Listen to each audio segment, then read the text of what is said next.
শাপলাকে নির্বাচনী প্রতীক হিসেবে বিধিমালার তফসিলভুক্ত না করার নীতিগত সিদ্ধান্ত নিয়েছে নির্বাচন কমিশন ইসি। এর ফলে কোনো রাজনৈতিক দল তাদের দলীয় প্রতীক হিসেবে শাপলা পাবে না।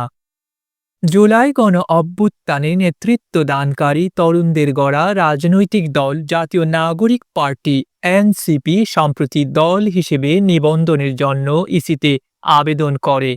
তারা প্রতীক হিসেবে শাপলা চেয়েছে। এনসিপির আবেদনে পছন্দের প্রতীকের তালিকায় শাপলা ছাড়াও কলম ও মোবাইল ফোন রাখা হয়েছে।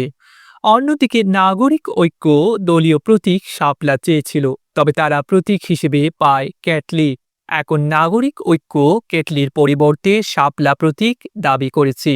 গত ২ জুলাই প্রধান নির্বাচন কমিশনার সিইসির সঙ্গে দেখা করার পর নাগরিক ঐক্যের সাংগঠনিক সম্পাদক সাকিব আনোয়ার সাংবাদিকদের বলেন, আমরা যখন নিবন্ধন পাই তখন আর আমরা পছন্দ অনুযায়ী প্রতীক পাইনি। এ বিবেচনায় আমরা গত ১৭ জুন প্রতীক পরিবর্তনের জন্য আবেদন করি এবং পছন্দের ক্রমে শাপলা ও দোয়েল চাই।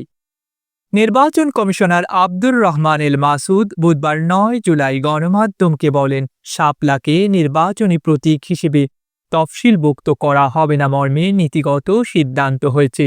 তিনি বলেন, অতীতেও কোনো দল শাপলা প্রতীক চেয়েছিল, কিন্তু দেওয়া হয়নি।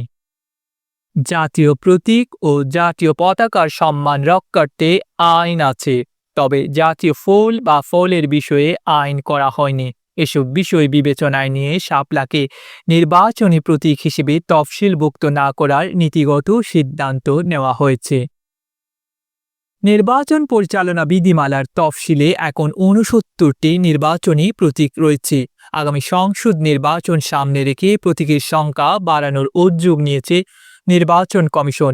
এবার দল ও স্বতন্ত্র প্রার্থীদের জন্য মোট প্রতীক ১০০ এর বেশি করার চিন্তা করছে ইসি। সংশ্লিষ্ট সূত্র জানায়, প্রতীক তালিকার তফসিল সংশোধনের জন্য ইসির সিদ্ধান্ত শিগগির ভোটিংয়ের জন্য আইন মন্ত্রণালয়ে পাঠানো হবে। ইসি সূত্র জানায়, তফসিলে শাপলা থাকবে না।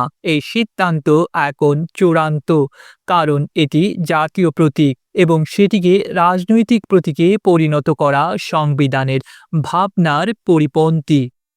ডেস্ক রিপোর্ট, আধুনিক কাগজ।